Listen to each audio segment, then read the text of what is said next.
Pernahkah kamu bermimpi menjadi kaya raya? Atau menikmati hidup nyaman dan mewah seperti yang sering kamu lihat dipamerkan orang-orang di sosial media? Atau mungkin juga kamu ingin membayar hutang-hutang keluargamu dan memberikan sesuatu yang berarti untuk orang tuamu. Kamu lihat orang-orang yang sangat kaya, bisa melakukan apa saja dalam hidup mereka tanpa terbatasi oleh uang. Kemudian kamu lihat kembali dirimu. Kamu ingin membahagiakan orang-orang yang kamu kasihi, namun terjebak dengan hutang atau pekerjaan dengan gaji yang pas-pasan. Kamu juga ingin seperti mereka, namun kamu bingung bagaimana mereka bisa melakukannya. Ada pepatah mengatakan, hemat pangkal kaya, menabunglah dan kamu akan jadi kaya. Kemudian kamu hitung-hitung lagi gaji atau pendapatanmu, dan jika kamu kerja banting tulang sampai umur 90 sekalipun, kamu tidak bisa menyamai pendapatan Jeff Bezos dalam satu hari saja. Kamu merasa seperti pecundang ketika melihat orang-orang seperti itu.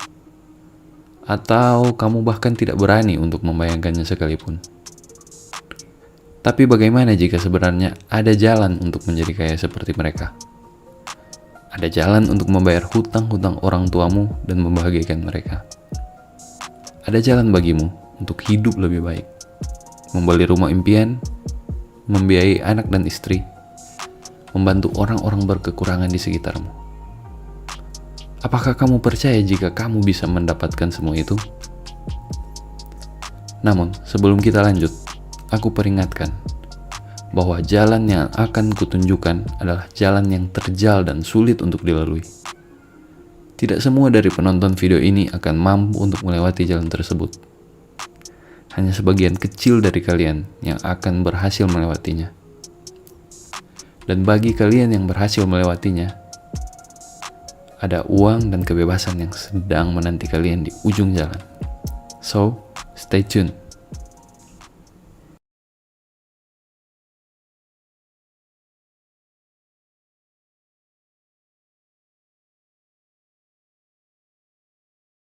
Bagaimana pengertianmu tentang uang? Apakah kamu menganggap uang itu adalah akar dari segala kejahatan? Atau kamu berpikir uang akan membawa kebahagiaan dan menyelesaikan semua masalahmu? Atau kamu menganggap uang adalah segala-galanya dan menjadi tujuan hidupmu? Kemungkinan besar, pengertian kita tentang uang saat ini dibentuk oleh apa yang lingkungan kita ajarkan tentang uang. Kita diajarkan bahwa uang adalah sumber kebahagiaan yang dimana kita harus bekerja mati-matian seumur hidup untuk bisa memiliki sebanyak-banyaknya. Atau juga uang dianggap haram dan setiap orang yang mengejar uang selalu diidentikan dengan orang rakus raka egois yang hanya hidup untuk kepentingan dirinya sendiri. Film-film Hollywood dan juga sinetron tanah air hampir selalu menggambarkan orang-orang yang mengejar uang adalah penjahat. Dalam sistem pendidikan, kita diajarkan untuk sekolah, lulus, kemudian hidup untuk mencari uang, agar kita bisa menikmati hidup atau sekedar memenuhi kebutuhan.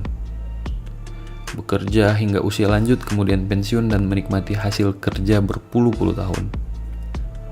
Tidak ada yang salah dengan hal ini. Namun hasilnya adalah kita hidup hanya untuk mengejar uang.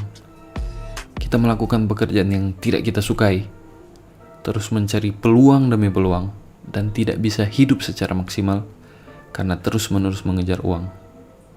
Apa yang tidak diajarkan kepada kita adalah waktu yang sebenarnya jauh lebih berharga daripada uang. Ketika kita hidup untuk mengejar uang, tanpa kita sadari, kita telah menukar waktu yang kita miliki dengan uang. Jika saat ini kamu bekerja sebagai seorang karyawan swasta, coba hitung gajimu. Jika kamu bisa menyisihkan uang 2,5 juta rupiah per bulan untuk ditabung, maka kamu perlu waktu lebih dari 30 tahun untuk bisa memiliki tabungan sebesar 1 miliar rupiah. Itu pun belum dihitung inflasi yang akan menyebabkan nilai uangmu menurun. Sekarang, kamu lihat bagaimana kamu akan terjebak dan bersiaplah untuk menukar 30 tahun kehidupanmu. Nah, sekarang mari kita lihat orang-orang berikut.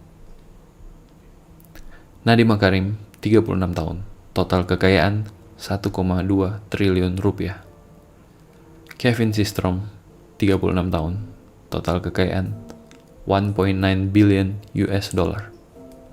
Mark Zuckerberg, 36 tahun, total kekayaan 98.6 billion US dollar. Mereka hanya beberapa contoh saja orang-orang yang berhasil meraih kekayaan di usia muda. Dan kekayaan yang mereka miliki dibangun dari nol, bukan dari hasil warisan orang tua. Apa yang membuat mereka berbeda dari orang lain? Yang membuat mereka berbeda dari kebanyakan orang adalah pengertian mereka tentang uang. Mereka tidak mengerti uang seperti kita kebanyakan. Bagi mereka, uang bukanlah tujuan utama.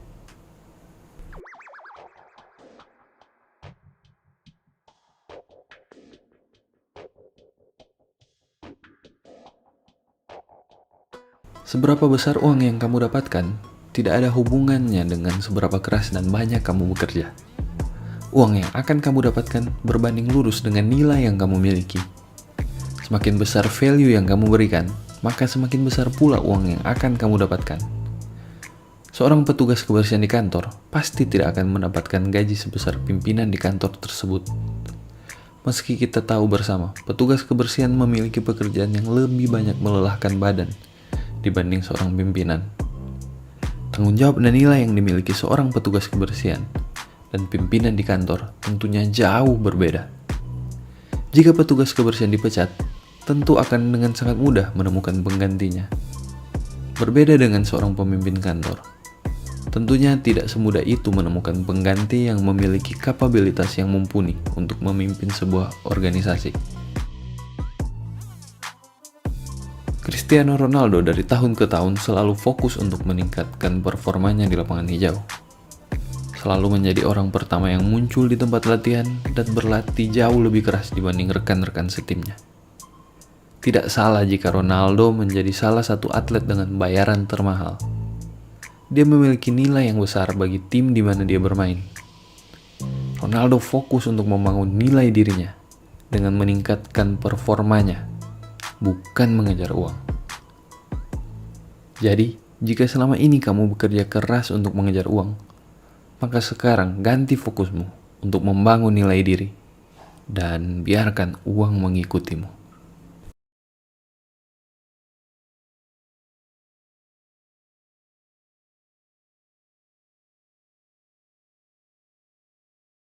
Kita bisa lihat begitu banyak negara berlomba-lomba untuk menemukan vaksin COVID-19 pada masa pandemi ini.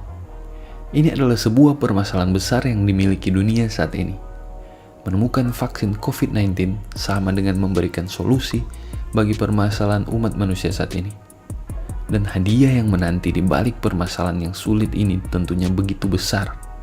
Karena ada miliaran manusia yang siap untuk membayar vaksin tersebut. Kamu bisa membangun nilai dengan menemukan permasalahan dalam bidang pekerjaanmu atau di mana saja kamu berada. Temukan permasalahan yang ada dan berikan solusinya. Semakin besar permasalahan yang ada, maka semakin besar pula uang yang akan didapatkan. Steve Jobs membantu orang-orang yang awam teknologi untuk bisa menggunakannya dengan mudah tanpa ribet melalui produk-produk Apple. Mark Zuckerberg membantu kita untuk terkoneksi dan bersosialisasi dengan kerabat kita melalui Facebook. Dan dalam negeri kita sendiri ada Nadiem Makarim yang menyelesaikan masalah transportasi dan menghubungkan pengguna dan penyedia jasa melalui Gojek. Perhatikan baik-baik permasalahan apa yang ada di sekitarmu, dalam bidang pekerjaanmu atau dimanapun kamu berada. Kemudian temukan solusi dari masalah tersebut. Dan juga jadilah bagian dari solusi tersebut. Belajarlah untuk lebih peka melihat segala sesuatu. Karena tidak ada tempat yang tidak memiliki permasalahan di dunia ini. Namun, jika kamu masih bingung juga, kamu bisa mulai dengan mengembangkan skill-skill yang diperlukan dalam bidang pekerjaanmu. Dengan begitu, nilai dirimu akan semakin bertambah.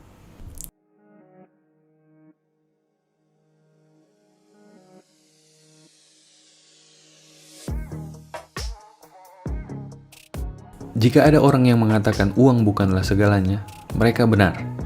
karena kita bisa mencapai tujuan kita dengan atau tanpa uang. Dan jika ada juga yang mengatakan uang sangat penting, mereka benar juga karena uang memudahkan kita dalam melakukan berbagai transaksi. Ingat baik-baik, uang adalah sebuah alat yang akan membantumu untuk mencapai tujuanmu. Jadikan uangmu sebagai hambamu, bukan sebaliknya kamu yang menjadi hamba uang. Jika dikelola dengan benar, uang bisa memberimu kebebasan dalam banyak aspek hidup. Mungkin kebebasan untuk melakukan hal lain selain bekerja, entah itu liburan dengan keluarga atau memberi barang mahal tanpa perlu khawatir dengan uang tabungan. Atau mungkin juga kebebasan untuk membantu sesamamu yang mengalami kesulitan. Apapun itu, ingat selalu untuk menjadikan uang sebagai hambamu.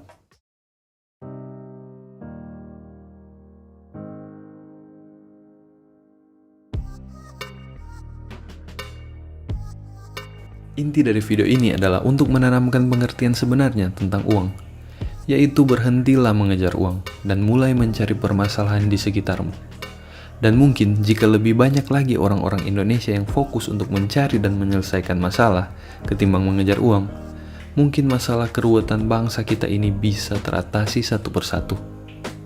Orang yang berbisnis akan lebih fokus untuk menyediakan barang dan jasa yang bermutu bagi konsumen.